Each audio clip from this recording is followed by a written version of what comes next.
Palavra de Deus para os homens do terço.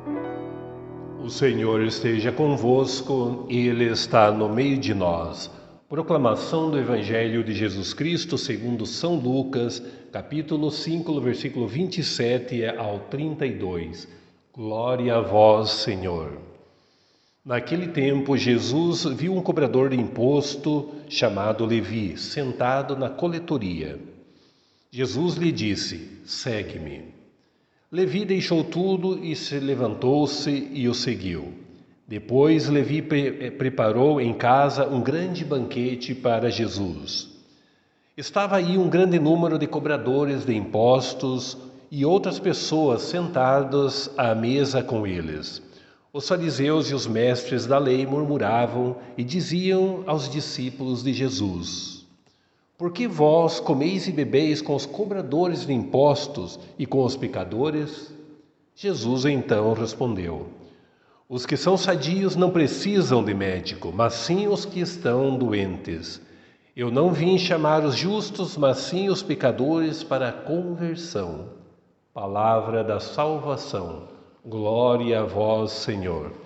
Que as palavras do Santo Evangelho perdoem os vossos pecados, em nome do Pai, do Filho e do Espírito Santo. Amém.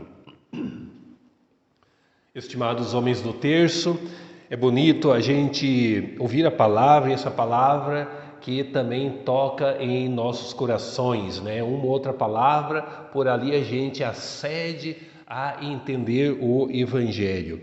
E o Evangelho de hoje é muito bonito, que Jesus se encontra com um pecador. O pecador era esse cobrador de imposto chamado Levi. Todos os cobradores de impostos na época de Jesus, eles eram odiados pelos outros membros da comunidade, porque eram as pessoas que iam cobrar os impostos, pegar o dinheiro deles para passar para a administração pública, na época que o domínio era dos romanos, então na verdade era passar o dinheiro para os romanos. E eles sentiam aqui uma grande afronta a essa realidade dos impostos, passando dinheiro para os romanos. Então eram pessoas odiadas. E Jesus se encontra com um desse e convida ele para seguir a Jesus. E este cobrador de imposto, ele se alegra tanto que leva Jesus para sua casa e dá um grande banquete. O banquete ele convida os outros cobradores de impostos e diz aqui no Evangelho que tinha muitas outras pessoas sentadas em volta da mesa. E ali nós percebemos que estão também os fariseus, porque os fariseus questionam os discípulos de Jesus: por que vós comeis com os pecadores e cobradores de impostos? A pergunta é: por que vocês se misturam com os impuros? Esses cobradores de impostos são impuros, os pecadores também são gente impura, e vocês estão se misturando com eles. Quem é então este Jesus que vocês acompanham, que se mistura com os impuros, né?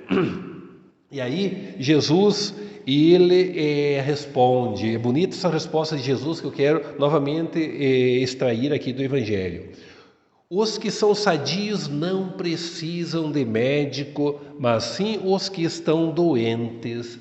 Eu não vim para chamar os justos, mas sim os pecadores para a conversão.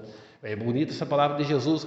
Ele diz que ele vem para salvar os que ainda não estão dentro da barca, os que não estão ainda no caminho da salvação. Jesus não vem para buscar somente os que já estão no caminho da salvação. Ele vem para buscar os pecadores. E essa é a preocupação que a igreja tem que ter constantemente. A igreja não pode ficar só preocupada com aqueles fiéis que já estão fazendo o caminho de santidade no dia a dia. Ela tem que se preocupar também com aquelas pessoas que ainda não praticam a fé, não dão o seu sim a Deus, a Jesus Cristo. Ela tem que ter também uma preocupação com essa realidade. E a missão da igreja é levar o anúncio do Evangelho aos 4 horizontes, norte, sul, leste e oeste, para que as pessoas escutem e pela obra do Espírito Santo, essa pessoa que escuta a palavra, em um momento ou outro essa palavra vai tocar no seu coração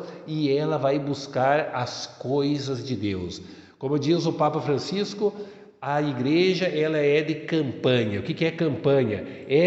Nós temos que imaginar o campo e essas tendas montadas no campo, né, para servir aquela realidade lá do campo. Assim tem que ser a igreja. Ela é uma tenda montada para servir os pecadores também. Isso é importante nós ter presente, que a nossa função dentro da igreja, nós que já estamos fazendo um processo de santidade dentro da igreja, também temos que nos preocupar com as pessoas que não estão nesse processo de santidade. E ele vai para eles também a palavra através das nossas atitudes, através também do nosso exemplo. E não nos fecharmos dentro da igreja, dentro do nosso grupinho, né, como foram os fariseus. Eles estavam fechados dentro do grupinho deles, eles não queriam gente de fora, eles queriam somente os puros. E às vezes também na igreja a gente pode se enganar rotundamente somente buscando os puros, os que pensam igual a mim. E a igreja ela é democrática, ela é aberta para todas as pessoas, porque a igreja na verdade ela é de Deus, graças a Deus que ela não é dos homens. E por isso que a igreja tem perdurado mais de 20 séculos, porque se não é de Deus não perdura tanto assim. Então vamos pedir pela intercessão de Nossa Senhora a bênção para a vida de hoje, para que a gente também, na vivência da nossa fé no dia a dia, a gente também esteja aberto para as outras pessoas que são às vezes muito mais pecadores do que nós, mas que a gente tenha um coração humano, um coração que seja uma ponte para chegar até essa realidade do outro. O Senhor esteja convosco, Ele está no meio de nós. Por intercessão de Nossa Senhora, de todos os anjos e de todos os santos, de São José, padroeiro do terço dos homens, que Deus Trino nos abençoe, em nome do Pai, do Filho, do Espírito Santo. Amém.